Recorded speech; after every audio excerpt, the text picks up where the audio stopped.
What our guys had a really good pace of play to them. They played hard. I told them there's two components for us to having shorter practices, and I said one is playing hard, and for the most part our guys do that, so that's not a problem. The second component is listening.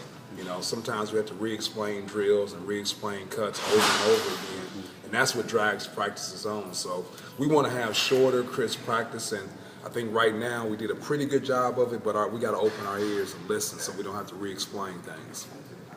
What did you like about the tempo? I mean, you've got a lot of guys coming back that kind of understand how you like to practice in terms of tempo. Did you satisfied with that today? Yeah, I thought our guys played hard. I think the pace of play was really good. There were some times, you know, in 2-hour practice that's going to happen where it drags down a little bit, but there was always somebody that was a veteran like Tyson or Fred or Raquez or Colin that got it going again. So I thought the practice was really spirited. The thing I liked the most about it is when we competed, guys went at each other, and that's what you need.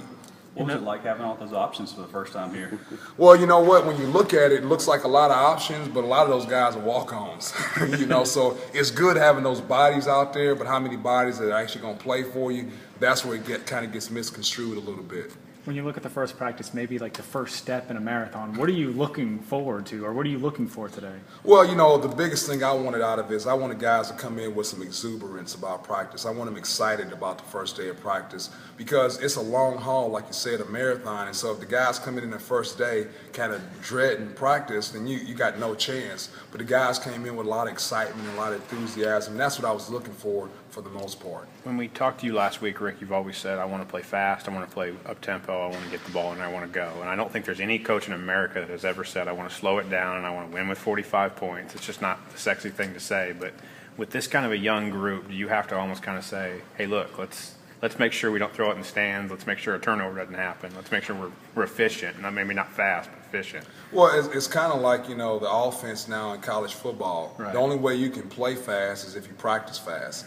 And so I think that's the thing we got to make sure we're doing when we're practicing all of our drills, when we're doing our fast break things. It's got to be fast tempo, and it's kind of got to be chaotic. And that's the way you want it. You want guys trying to figure some things out on their own without you explaining it every single time. There was a couple times where we were going back and forth, and there was only 4 guys out there or 3 guys out there, or there was 3 5s instead of a 5 and a 4. And I want that. I want those guys to try to figure some things out on their own, but I want them doing it at a fast pace. What do you do with the guys who aren't quite 100% right now, health-wise? Well, you know, that's really not my department. You know, it's for Scotty and Coach Aikens. I tell those guys whatever they do with them on the sideline, make sure they're trying to tax their heart as much as possible. So, you know, I'm not an athletic trainer. I'm not a strength coach. I just want them, when I look over there, I want to see them sweating. Who didn't fully participate today? Well, you still got Wendell, obviously, Jacoby, but that was really it.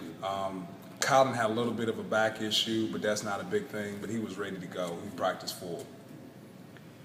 Is the transition to college basketball practices and being a college basketball player kind of, where is IJ with that right now? Is he kind of got his head on a swivel right now? Well, he's unique. I mean, he goes at a great pace already, and that's part of like his high school coaching. You know, Coach Flanagan's a really good coach, and he demands that those guys practice hard and play hard. So he's coming in with a pretty good pedigree already. So he really hasn't been a problem at all as far as like getting on him about his pace of play. So, you know, that's really refreshing because usually that's the first thing you got to teach is teaching guys how to play hard.